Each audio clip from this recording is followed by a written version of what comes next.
Hello viewers, this is Suman Dutta. তো আজকে present হলাম নতুন একটা ভিডিও নিয়ে। আজকে ত্রিপুরা এসজিটি এক্সামের জন্য একটা গুরুত্বপূর্ণ ক্লাস নিয়ে প্রেজেন্ট হলাম। আশা করব সবাই ভিডিওটা প্রথম থেকে নিশ্চয়ই দেখবে। প্রথম প্রশ্ন, যে ফসলের জন্য জমিতে জল থাকা একান্ত প্রয়োজন, সেটা কি? সেটা হলো ধান। ভারতের প্রধান প্রধান গম উৎপাদনকারী রাজ্য কোনটি? পাঞ্জাব। মনে রাখবে। ভারতের চা শিল্প শুরু হয় কোথায়? আসামে। ভারতের লৌহ ও ইস্পাত শিল্পের যে প্রধান কাঁচামাল সেটা কি? সেটা হলো লৌহ ও আকরিক। ঠিক আছে। তারপর ভারতে সর্বাধিক বক্সাইট উৎপাদনকারী রাজ্য কোনটা? উড়িষ্যা। ভারতের সর্বাধিক বক্সাইট উৎপাদনকারী রাজ্য হলো উড়িষ্যা। নিম্নলিখিতের মধ্যে কোনটি অধাতব খনিজ? এখানে উত্তর শুধু একটা আছে, কি? কয়লা।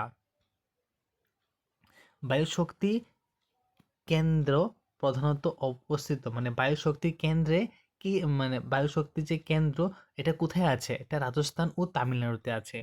কেরালায় চাষকৃত প্রধান উদ্যান জাতীয় ফসল কোনটা? সেটা হলো রাবার। ভারতে প্রথম ইস্পাত কারখানা স্থাপিত হয়েছিল জামশেদপুরে। কোথায়? জামশেদপুরে। ভারতে প্রথম ইস্পাত কারখানা স্থাপিত হয়েছিল জামশেদপুরে।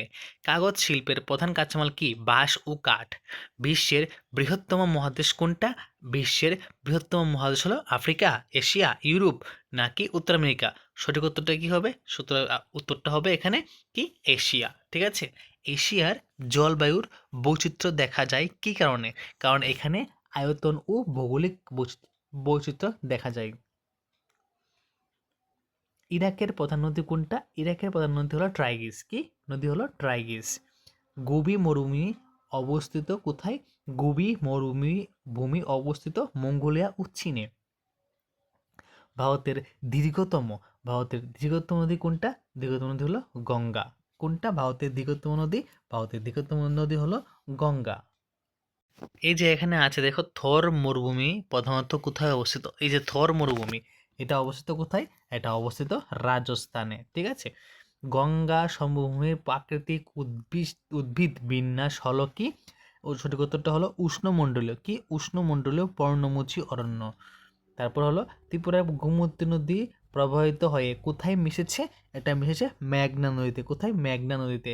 ত্রিপুরার ভূপৃষ্ঠ বা ভূগঠন হলো কি? পাহাড়ি ও উপত্যকা। কি? পাহাড়ি ও উপত্যকা।